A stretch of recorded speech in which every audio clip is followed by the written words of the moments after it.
Avortement clandestin, une manœuvre périlleuse. Les auteurs justifient leur acte par la volonté de sauver leur honneur et celle de leur famille. Mais la pratique se déroulant dans des conditions sanitaires déplorables, celles qui y ont recours courent le risque de mourir ou de devenir à jamais stériles. L'horreur m'est une fois arrivée de tomber enceinte de mon copain en 2020. Ma maman était la seule à être au courant de ma grossesse. Elle a informé sa sœur qui m'a conduite chez un médecin qui pratique l'avortement clandestin. Ma grossesse avait duré 2 mois. L'opération nous a coûté 125 000 francs CFA. Se rappelle l'assistant, non d'après avec regret.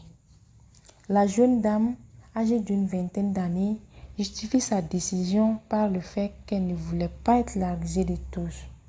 Une autre raison, dit-elle, était de préserver l'honneur de son père qui est un fervent croyant.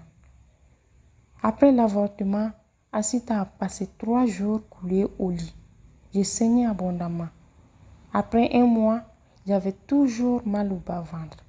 Il a fallu que ma maman m'amène chez un gynécologue pour mettre fin à cette douleur.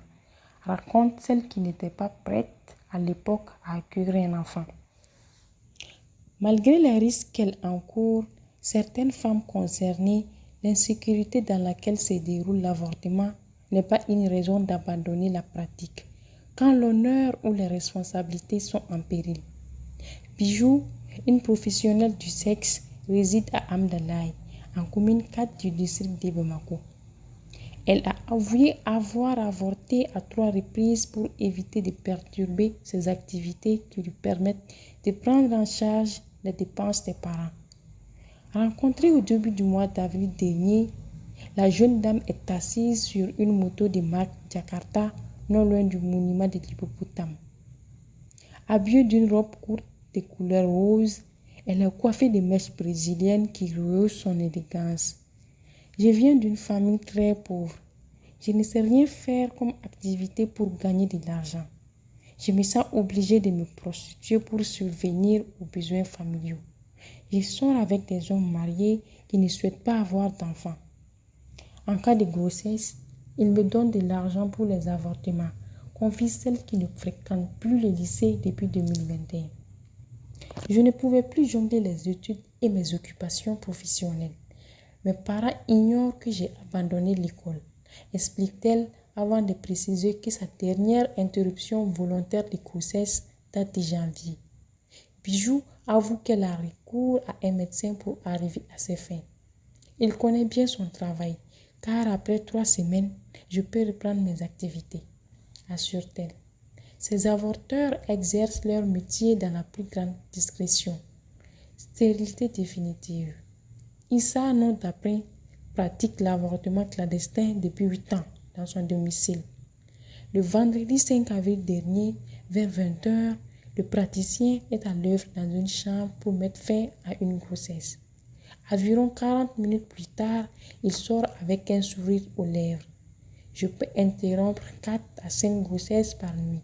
C'est plus rassurant de travailler la nuit, affirme-t-il, et d'assurer qu'en cette période de délestage, il arrive à relever les défis grâce à 2 groupes électrogènes.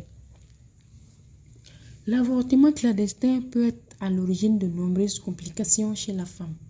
Dr Salimata Diallo, gynécologue obstétricienne dans une clinique de la place, explique que les conséquences peuvent être immédiates, à moyen et même à long terme. Elle cite l'hémorragie et toutes ses complications, à savoir la perte de sang consécutive qui peut être la cause d'anémie conduisant à la mort subite de la femme. Selon le Toubib, la pratique peut causer la perforation de l'utérus de façon accidentelle et les infections. La gynécologue indique que l'avortement clandestin peut favoriser la stérilité définitive. Quant au psychologue Ibrahim Traoré, il explique que l'avortement clandestin n'est autre que le fruit de la peur et la honte. Il relève que la pratique peut causer des troubles mentaux chez la concernée qui peut passer sa vie entière à se reprocher l'acte, car elle aura détruit un être qui n'a rien demandé.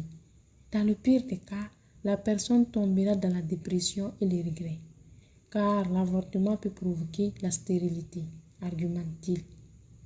Selon l'imam El Hadj Ibrahim Silla de la mosquée du Badjaran 3, en commune 3 du district de Bamako, l'islam interdit l'avortement sauf dans les cas où les médecins doivent faire un choix entre sauver la vie de la maman et celle du fœtus. Sur le plan juridique, il faut noter que l'article 211 du Code pénal du Mali criminalise l'avortement pour tout motif autre que la sauvegarde de la vie de la maman. La personne qui commet l'acte doit payer une amende allant de 20 000 à 200 000 francs CFA, avec des peines de prison d'une durée de 6 mois à 3 ans.